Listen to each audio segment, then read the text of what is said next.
మనకు పురాణాల ద్వారా తెలుస్తూ ఉంది.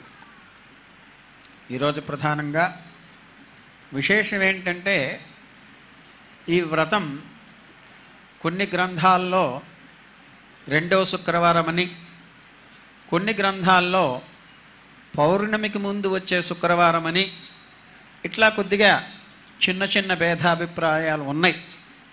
అయినా సరే ఈరోజు విశేషంగా ఉత్తరాషాఢ నక్షత్రం కూడా అవటం వల్ల అమ్మవారి తిరి నక్షత్రం ఉత్తరాషాఢ.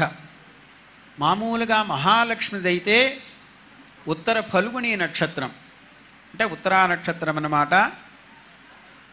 ఆ ఉత్తరా నక్షత్రం సింహరాశిలో జన్మించింది. ఉత్తరాషాఢ నక్షత్రంలో పద్మావతి అమ్మగా అవతరించింది. ఈ పద్మావతి అమ్మవారే వేదవతిగా, పద్మావతి అమ్మవారుగా, అలాగే మనకు భూదేవి అంశతో పుట్టింది ఈవిడ. అయితే వీళ్ళందరూ ఎక్కడ వాళ్ళు? వ్యూహలక్ష్మి, వైభవలక్ష్మి, ఇటువంటి వాళ్ళే. వీళ్ళందరూ ఒకే లక్ష్మి అంశలో వేరు వేరు రూపాలతో జన్మించిందే కానీ అమ్మవారు ఒక్కతే. అయితే ఒక్కొక్క ప్రదేశం రాముడితో సీతగా, రుక్మిణిగా కృష్ణ పరమాత్మతో, ఈ రకంగా వెంకటేశ్వరుడితో పద్మావతిగా ఇట్లా ఉద్భవించిందే తప్పించి మహాలక్ష్మియే. ఎందుకంటే ఒక శాస్త్రంలో చెబుతారు, ఎక్కడైతే స్వామి ఉద్భవిస్తాడో తదనుగుణంగా ఆమెడు కూడా అక్కడే ఉద్భవిస్తుంది. అంటే వాళ్ళిద్దరికీ తేడా లేదు, ఇద్దరూ ఒకరే. ఉభయోరభేద అని వ్యాకరణ సూత్రంలో మనకు ఒక ప్రశ్న వచ్చినప్పుడు వాకి భాకి తేడా లేదు అంటారు. అంటే వకారం కానీ భకారం కానీ ఏది పలికిన వయ్యా అన్నా భయ్యా అన్నా కానీ ఒకటేననేసి ఆగమధర్మం కాదు, వ్యాకరణ శాస్త్రం చెబుతుంది. అట్లాగే ఇక్కడ ఏంటంటే అమ్మవారికి స్వామికి భేదం అన్నటువంటిది లేదు. అందుకనే సీతామ్మవారు ఒకానొక సందర్భంలో రావణాసురుడికి చెబుతుంది, నువ్వేమో అనుకుంటున్నావు, నన్నేదో చెరబట్టాలనుకుంటున్నావు, అది జరగదు. ఎందుకనంటే దానికి కారణం చెబుతుంది. సూర్యుడిలో ఉన్నటువంటి రశ్మి, సూర్యరశ్మి సూర్యుణ్ణి ఎట్లా అయితే వదలకుండా తనతోనే ఉంటుందో ఆ రకంగానే నేను స్వామిని వదలనురా నాయన, దేహం ఇక్కడున్న మనస్సు అక్కడే ఉంటుంది. కాబట్టి భస్మాస్తకం కురు చెబుతుంది. నేను తలుచుకుంటే క్షణాల్లో నిన్ను బూడిద చేసేస్తాను. కానీ ఎందుకని చెప్పింది అంత ధైర్యంగా? రాముణ్ణి మాత్రమే ఆ రాముణ్ణి మాత్రమే నమ్మించింది, ఇంకా ఎవరినీ నమ్మల. మనస వాచ కర్మణ, మనసులో రాముడే ఉన్నాడు. అటువంటి మహాపతివ్రత అన్నమాట. శ్రీదేవీచ సరస్వతీ గిరిజా అహల్యాచ మండోదరి పాంచాలి ఘట సంభవస్సరమణి సీతా సతీ రోహిణి, సీతా సతీరోహిణి, తారా మేఖల, ఇట్లా కొంతమంది మహాపతివ్రతలు ఉన్నారన్నమాట. వాటిల్లో సీతాదేవి ఒకటి.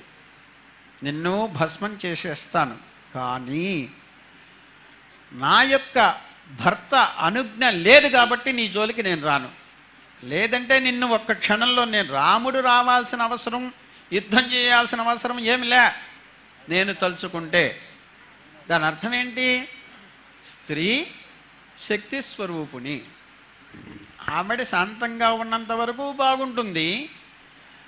ఆవిడ కనుక రౌద్రం కనుక తాలిస్తే దుర్గ అవ్వచ్చు, కాళీ అవ్వచ్చు, ఇంకొక రకంగా అవ్వచ్చు, పద్మావతి కావచ్చు. పద్మావతిగా ఉన్నప్పుడు శాంతస్వరూపం.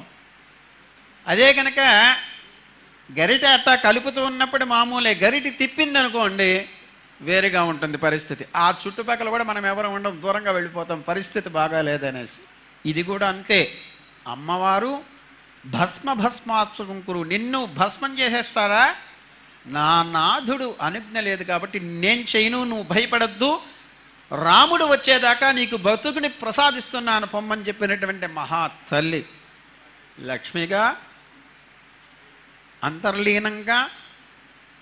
అట్లాగే ఆ మహాతల్లి కొల్హాపురిలో ఉంది. అట్లాగే పద్మావతి అమ్మవారుగా ఇక్కడ ఉన్నది.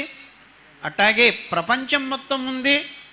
అట్లాగే ఈ శ్రావణ మాసంలో వైశిష్టమైనటువంటి వరలక్ష్మి వ్రతంగా కూడా వరలక్ష్మీదేవిగా కూడా ఉంది. దానిలో ఇంకో విశేషం ఏంటంటే స్వామి ఈ 4 నెలలు శయన ఏకాదశి నుంచి నిద్రపోతుంటారు. అంటే ఆషాఢం, శ్రావణం, భాద్రపదం, ఆశ్వీజం, కార్తీకంలో మళ్ళీ నిద్రలేస్తాడు. ఈ 4 నెలలు కూడా అమ్మవారే రక్షిస్తారు. అక్కడ ఈ ప్రపంచాన్ని సృష్టి స్థితి లయం చేసేది అమ్మవారు. అందుకనే శ్రావణ మాసంలో విశేషంగా 2వ శుక్రవారం లేదంటే 3వ శుక్రవారాన్ని మన పెద్దవాళ్ళు అమ్మవారి యొక్క ఆరాధన చేస్తున్నాం. దీనికే వరమహాలక్ష్మి అంటారు. కానీ వరలక్ష్మి వ్రతాన్ని ఆచరిస్తున్నాం. ఈ వరలక్ష్మి వ్రతం అనేటువంటిది నామాల్లో ఒకటి. వరలక్ష్మ్యై నమః, వసుప్రదాయై నమః, శుభాయై నమః, హిరణ్య ప్రాకారాయై నమః. ఇటువంటివన్నీ కూడా ఉన్నాయి. ఆవిడికి 108 పేర్లు ఉన్నాయి. 1108 పేర్లు ఉన్నాయి.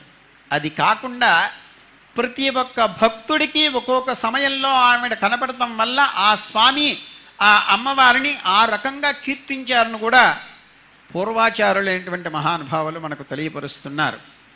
కాబట్టి మనమందరం కూడా వరలక్ష్మీ వ్రతాన్ని చక్కగా ఆచరిద్దాం. దీనికి ఫలితం కూడా ఉంది.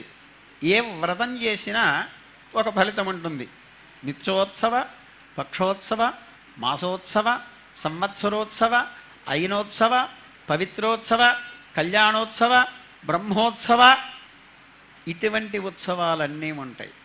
కొన్ని అమ్మవారి గురించి చేసే ఉంటాయి, కొన్ని నిత్యము చేసే ఉంటాయి, కొన్ని కామ్యరూపమైనటువంటి వ్రతాలు ఉంటాయి అన్నమాట. దీన్ని కామ్యరూపమైనటువంటి వ్రతం అంటే మనకు మనస్సులో ఉన్నటువంటి దానిని కోరిక తీర్చుకోవటానికి అమ్మవారికి చేసేటువంటి వ్రతమే ఈ వ్రతం. దీన్ని కామ్యోత్సవము అంటారు. దీన్ని ఎవరైనా ఎక్కడైనా ఎప్పుడైనా ఆచరించవచ్చు. అయితే మన పెద్దవాళ్ళు పురాణాన్ని అంతర్గతంగా తీసుకుని మన వాళ్ళు ఏం చేశారంటే వరమహాలక్ష్మి వ్రతాన్ని ఆచరించటానికి నిర్ణయం చేశారు. అంటే మనకన్నీ కూడా సూతం పౌరాణికం కలు అనేసి సూత మహర్షి ఒకడు ఉండేవాడు. ఈ వ్రత ధర్మాదులు, ఆచార ధర్మాదులు, శాస్త్రధర్మాదులు, ఆగమ ధర్మాదులు చెప్పాడు. ప్రపంచానికి చేసినటువంటి వాడు ఆయనే సేవ. కానీ వ్యాసోచ్ఛిష్టం జగత్సర్వం, వ్యాసుడు ఉచ్ఛిష్టమే. ఈ జగత్తు మొత్తం, ప్రపంచం మొత్తం కూడా వ్యాసుడే. వ్యాసుడెవరు? వ్యాసాయ విష్ణు రూపాయ, సాక్షాత్ విష్ణు స్వరూపమైనటువంటి వ్యాసు